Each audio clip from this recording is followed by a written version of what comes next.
Hi, this is Chris Young, and welcome to Good News on Tap for Palm Sunday. It always seems strange to me that the readings for Palm Sunday include a lengthy reading of the Passion. I mean, we ought to be reading the Passion on Good Friday, and in fact we do, but why read it on Palm Sunday too?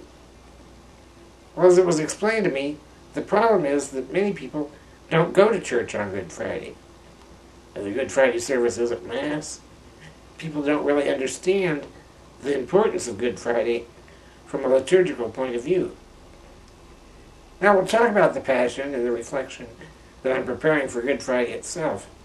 But today I just want to talk about Palm Sunday, the little reading that comes at the very beginning of Mass about the events of Palm Sunday. Now suppose for a minute that you'd never heard of Jesus and you didn't know his story. When you got to the part about Palm Sunday, you would probably think the story was 99% over. Perhaps just a little epilogue to tell you what happened after he entered into Jerusalem with all those adoring crowds. I mean, isn't this how you'd expect the story to end? Jesus gathers up this immense following, and he backs up his words of hope and love and peace and justice with demonstrations of his miraculous powers.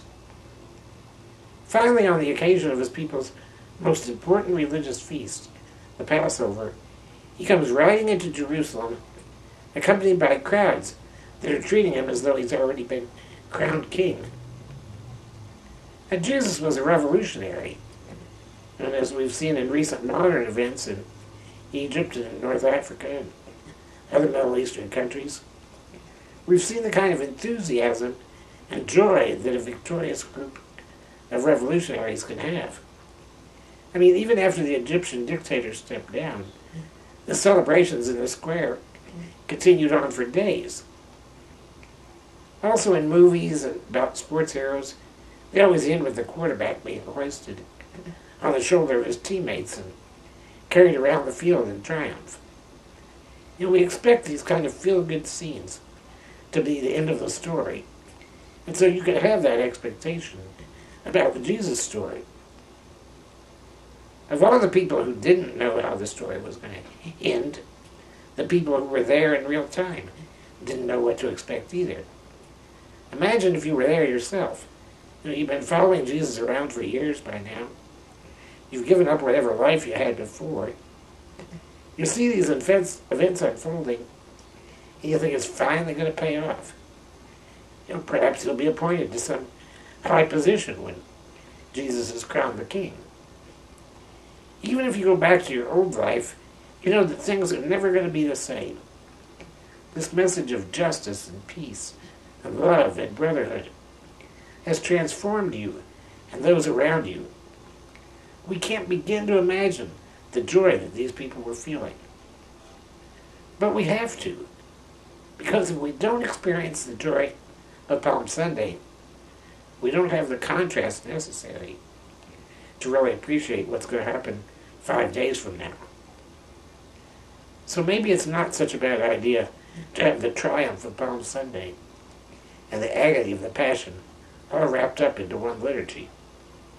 Maybe it is best that we did it that way, so you see the contrast. Spend some time over the next few days appreciating that contrast. Reflect on the fact that as part of the human experience is to experience extreme highs, like the joy of Palm Sunday, and then to know that all of that joy can be taken away in a moment, like the agony of Good Friday. But also keep in mind what's coming after that. We know how the story ends. We know that the joy of Palm Sunday is nothing compared to the joy that's about to come. And that's really the big point. We have joyous times in our own life.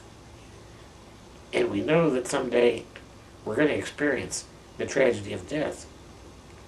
But what happens after that, the joy that we will experience after we die, is nothing compared to the joys that we have today.